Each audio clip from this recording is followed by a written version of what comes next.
की मक्खियां फूलों का जो रस जमा करती हैं वो सब का सब शहद नहीं होता। इसका सिर्फ 1/3 हिस्सा शहद बनता है। शहद की मक्खियों को 1 पाउंड शहद के लिए 20 लाख फूलों का रस हासिल करना पड़ता है। इसके लिए मक्खियां तकरीबन 20 लाख उड़ानें करती हैं और इस दौरान वो मजमूई तौर पर 50,000 मील तक की मुसाफत तय करती हैं।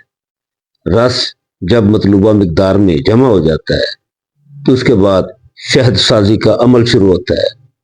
शहद अपने इब्तदाई मराहल में पानी की तरह पतला होता है।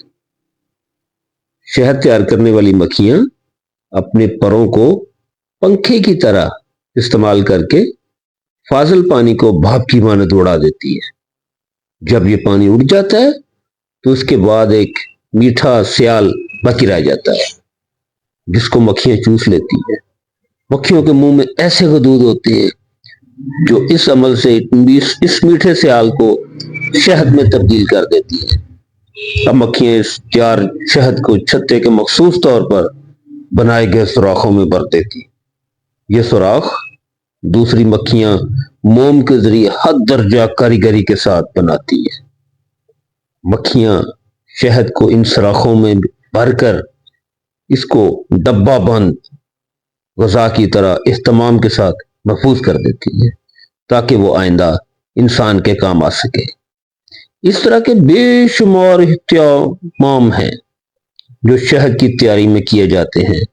खुदा ऐसा कर सकता था कि तिलिस्माती तौर पर अचानक शहद पैदा कर दे या पानी की तरह शहद का चश्मा जमीन पर बहा दे, मगर इसने ऐसा नहीं किया।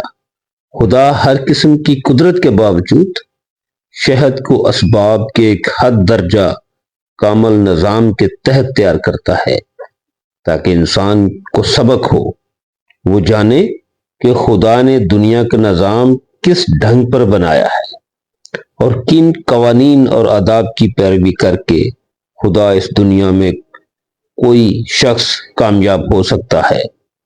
शहद की मक्खी जिस तरह एक अमल करती है इसको एक लफ्ज में मंसूबाबंदी कहते हैं। यही असूल इंसान के लिए भी है।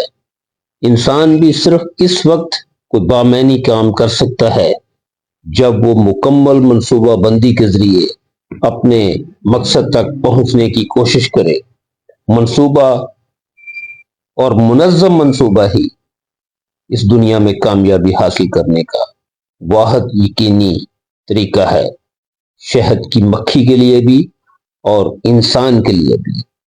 अगर आपको ये हमारी वीडियो अच्छी लगे तो इसको सब्सक्राइब कीजिए और शेयर कीजिए। बहुत शुक्रिया। अस्सलामु अलैकुम।